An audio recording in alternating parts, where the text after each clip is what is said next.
This was over a mobile order for food. It was lengthy criminal history. I don't see how I have a choice other than jail for Mr. Houck. Ma'am, do you know how long it's been since I've been accused of a violent crime besides this one? It's been years. So I am not violent prone like you think I am. Yeah, 2018, how long ago was that, ma'am? And I'd just like to say that your fucking court is a joke.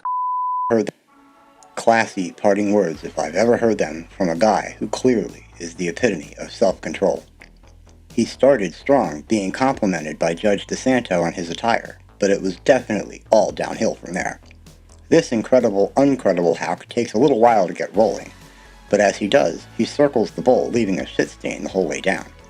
I know that DiSanto's court can be difficult to listen to, but I spent some cash on the studio version of Davinci Resolve, and one of the premium tools cleaned this audio up pretty well. Let me know what you think in the comments. Let's roll, nerds. Nelson Houck. Okay, thank you. And thank you for dressing appropriately, at least from the shots up that we can see. So, two things. One, your client is here for sentencing and his plea to an amended charge of disorderly conduct. Fine, Your Honor. We've had an opportunity to review the pre-sentence report in this particular matter. Your Honor, this has been an ongoing matter.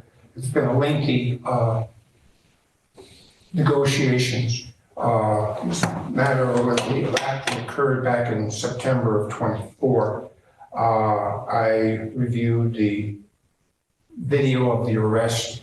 I filed a request for the video of the incident, and we were informed that the actual video of his time at the McDonald's was no longer in existence. We discussed his involvement in this matter and the reasons why this occurred. As to the general background information, as you can see, Mr. Houck has not had an easy life. He's been diagnosed with behavioral problems, clinical depression. His parents never married, and he became a ward of the state at age 7. He also indicated that, and here, that he has a paralegal certification. Trust me, my discussions with Mr. Houck, he's clearly learned a great deal during his paralegal training. He's on parole, has been for approximately 3 years. His parole officer is aware of all that is going on in his life. But as you can see from his statement, he was at McDonald's. He was there to pick up some food. That's why he was in the area. Things got out of hand. He felt that he was being mistreated. I guess one thing leads to another. And when you review the body cam, it's clear that when the officers arrive, he is attempting to tell them what really happened in there. And as you can see from his statement, the long story short is I was in the wrong. I know that the recommendation is for incarceration. He's had 3 children. He has a 4th on the way, and she's due in about a month and a half. He is not employed at this point in time, though he is still going out and looking. As he told me, for the 3.5 years, he hasn't violated, his probation officer has not found a reason to violate, which is good. And I'm asking that the court place him on probation. He does have another matter that's in the Lansing Circuit Court. His parole officer is also aware of that. And as he's indicated to me, that's set for hearing, and they're aware of this matter as well. He's on probation not probation, but on bond out there. He's on a tether out there, and he's been in full compliance out there. I don't believe that incarceration at this time would be the appropriate remedy. Well, what would you suggest, counsel? Because the individual in this matter, well, first of all, the way that I review the facts of this case is that Mr. Houck was dissatisfied with the time it took for him to be served or to pick up a mobile order, whatever it may be. So he decided to then go behind the counter himself to get his food. Then proceeded, when an employee was attempting to prevent him from doing that, proceeded to assault that employee. Now, your client also, in addition to his lengthy criminal history going back to 2008, has a number of assaultive crimes. Currently on probation, on parole, and he's also out on bond on another matter prior to this matter. That's in Lansing, yes. Yes, sir. I understand that. No, I'm just saying. But for parole to not violate Mr. Houck based upon this incident and this behavior, and for bond violation to not be occurring, I'm not sure if it's occurring actually, I don't know if that occurred, but also for parole violation to not occur on the Lansing matter, I think serious concerns for the safety of the public and individuals in general, given Mr. Houck's tendencies for violent behavior. This was over a mobile order for food that Mr. Houck was tasked by his boss to go pick up. This matter was scheduled for jury trial, and quite frankly, the prosecutor at that time thought that it was in the best interest of justice to offer this matter, or this plea in this matter. And quite frankly, I don't see how I have a choice other than jail for Mr. Houck, because the purpose of probation is to afford somebody an opportunity to learn from their behavior, fashion conditions to help them modify their behavior. I have zero rehabilitative conditions that I could offer to Mr. Houck. Zero. I have zero confidence that any of the conditions that I would typically put forward for somebody in a matter like this, that any of those conditions would be rehabilitative. At all. Mr. Houck, I am flabbergasted that you thought that it was your right to go back behind a counter of a place of business that you are not employed. And then when somebody attempts to stop you, you assault them. Ma'am, can I speak? Are you asking me as far as opening the floor for me to speak? Sure.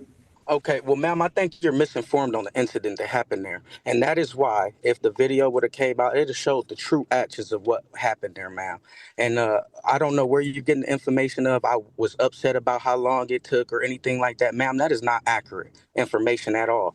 There is a police call. There was video evidence. You would have heard all these things if I'd have went to trial, ma'am. But the video was somehow lost. But 14 seconds of another video to show two heads bobbing in was found, which is mind-blowing to me. And I'm flabbergasted that justice isn't thinking, where is the evidence? Why was not evidence preserved at the time of a crime that you said you seen me commit from a video image? So why was it not preserved?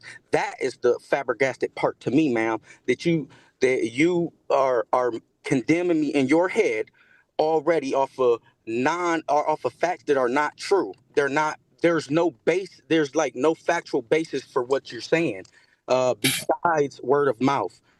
And anyone can write down their version of the story. Ma'am, and I know, ma'am, there's 3 versions of every story, but one version doesn't lie, and that's video evidence, right? And somehow somebody scrubbed the video evidence because they didn't want the truth to come out, ma'am. So, Sir, pause just a moment.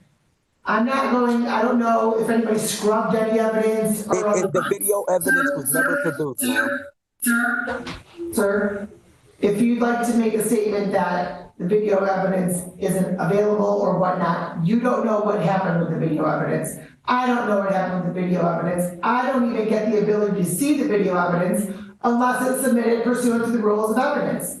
And since there was a plea in this matter, that never was an issue. I would love to go to trial.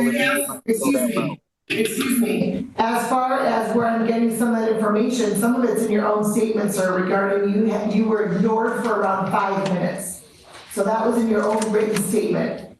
So Ma'am, that's in what my this written is. statement, I confirmed that I stood in line waiting. I stopped a different worker, not even the worker I got into an altercation with, ma'am. I stopped a totally different worker and asked him a simple question of, hey, when does these numbers and I didn't say it with aggression. I didn't say it with irritation. I said, hey, can you please tell me when do these numbers transfer over to these numbers so I can get my order and go? I said, I already paid for the food. It's already done. And before he could even answer, the person who I got into the incident with came rushing over, intervened. What's going on here with an attitude? I didn't get an attitude back. I just explained the same thing to him, man. I showed him the picture I had. I showed him the screenshot I had that confirmed the order was already paid for, confirmed everything was done. I didn't even need to even come talk to nobody for real, man. All I had to do was be handed it back and go, right? So I didn't go in here looking for an incident, ma'am. I did not. This is not like a I violent didn't say you went in there looking. picture of. Sorry, I didn't say you went in there looking for an incident. That's No, but not. you said I'm in there violent prone, ma'am. You're trying to paint a picture in your words. You're trying to paint a picture of this big violent person, ma'am. Do you know how long it's been since I've been accused of a violent crime besides this one? It's been years, years. I have been working on. Yes, I've had a violent past. Yes, I've had a history. Ma'am, I was taken from by the state at the age of 7. I was raised in placement homes and lockup facilities. I was never given a chance at true life. I was given the chance at being a caged animal. So then when you ask me, am I prone to violence? Yes, sometimes I do have what I'm diagnosed with, explosive behavior, ma'am. And that's only when pushed. All my violent record I have is assault and batteries. All those are from being locked up facilities, fights in a lockup facility. None of those are from street altercations, being in the real world altercations, ma'am. So I am not violent prone like you think I am. I was in a cage situation with other violent people and situations became violent. Yes, I chose not to allow myself to be a punching bag to other people. Yes, and because I did more damage, I got charged, ma'am. I can't help that. Sir, you're a matter out of Utah in 2018. Yeah, 2018. How long ago was that, ma'am? How long ago was that? 18. This is 20. We're going on 26 now, ma'am. That's Sir, we're in years. 2020. Sir, That's years. at the time of this incident, that had been 6 years. So Right, 6 years since I had a violent outburst. Excuse me. That was aggravated assault resulting in serious bodily injury. Was that, Yes, were you in custody during that offense? Was I in custody during that offense? Yes.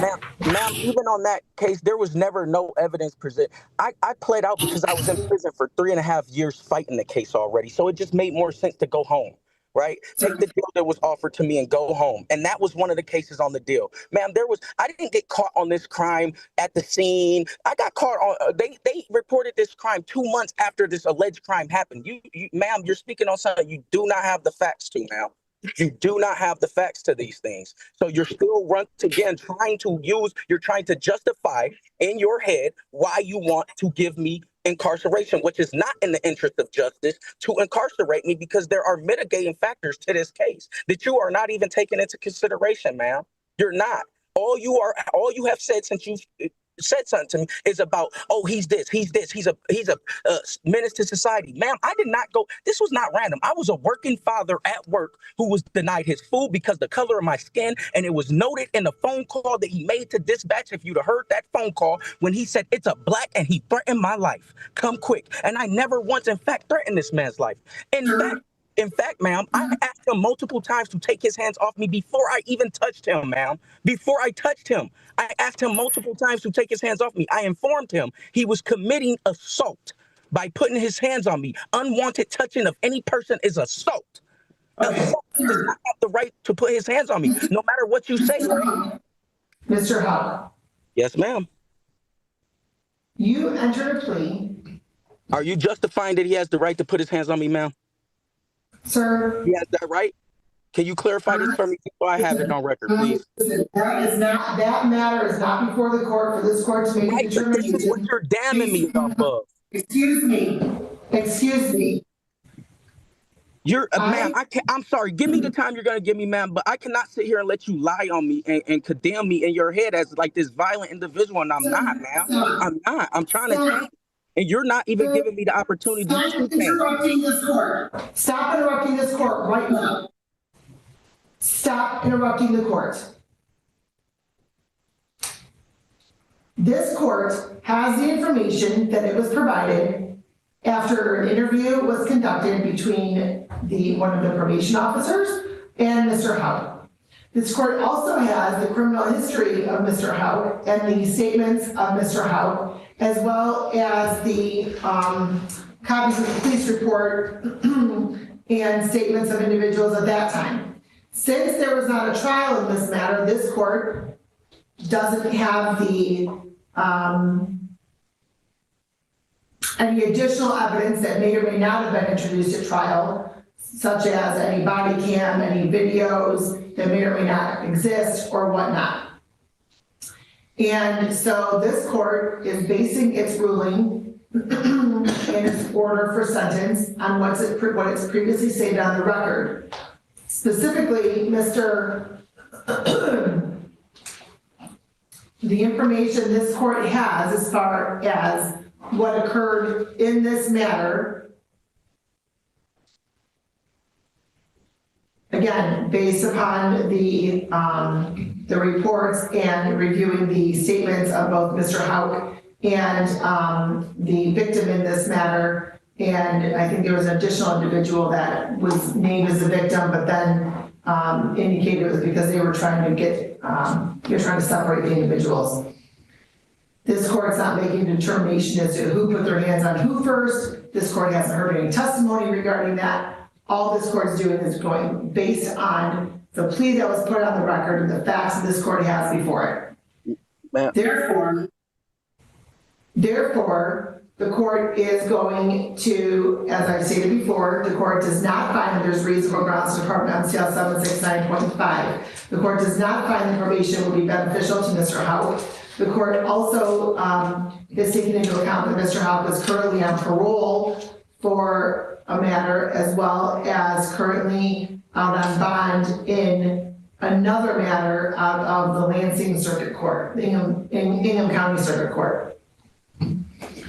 And therefore, the court does not find that there would be any suitable rehabilitative condition for Mr. Houck to participate in probation on. Therefore, this court's going to order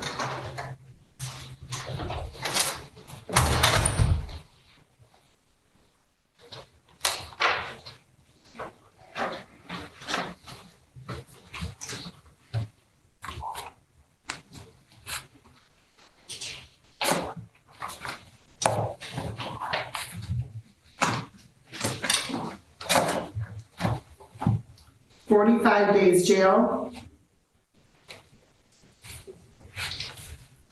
credit for 1 day. Ma'am, can I ask something real quick, please? As far as the credit timing goes? You had 1 day credit, sir, for the day you were incarcerated and bond was posted. Yes, ma'am. Can I just ask you something? If not, it's okay. I keep my mouth shut if not, ma'am. What's your question regarding your credit for time served, sir? I also did 14 days in jail on this incident too, but that was through my PO. That was for what?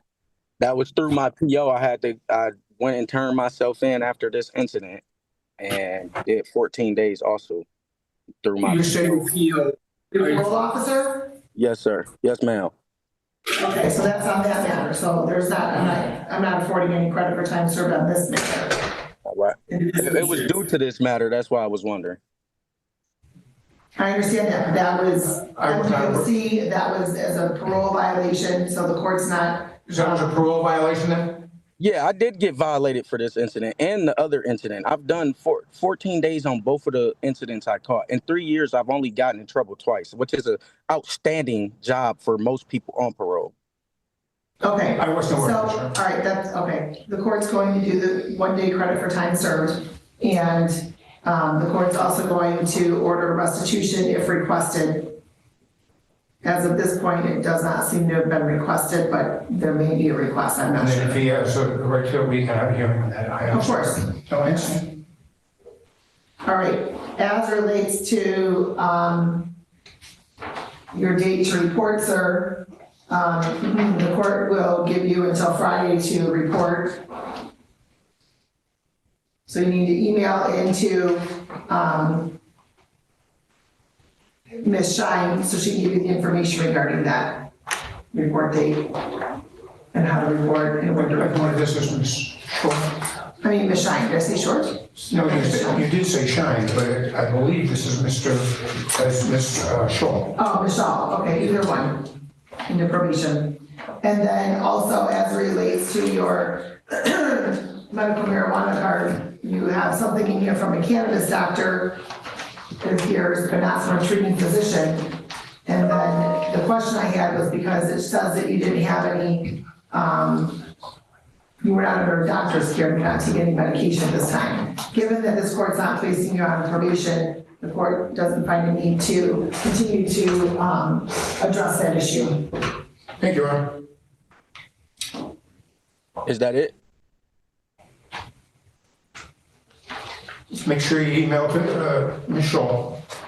Okay. Good So luck. I'm done now, though? Fine. Yes, you're all set. Okay. What time on Friday? Because my fiance doesn't get off work till like 6 on Friday. Okay, well, that's fine, I'm having you email Ms. Shine, email her by 12:45, and she'll communicate all that with you, okay, sir? Okay. And then, so I'm done, right? Judgment is sentenced and passed down, right? That's Yes, correct. and if you want to appeal it, you certainly have a right to appeal it. Well, at this point, I'd just like to say that your fucking court is a joke, and you are carrying your fucking self. Sir, you are on It's the not the record, court, so and this is a court of law, and that's not acceptable.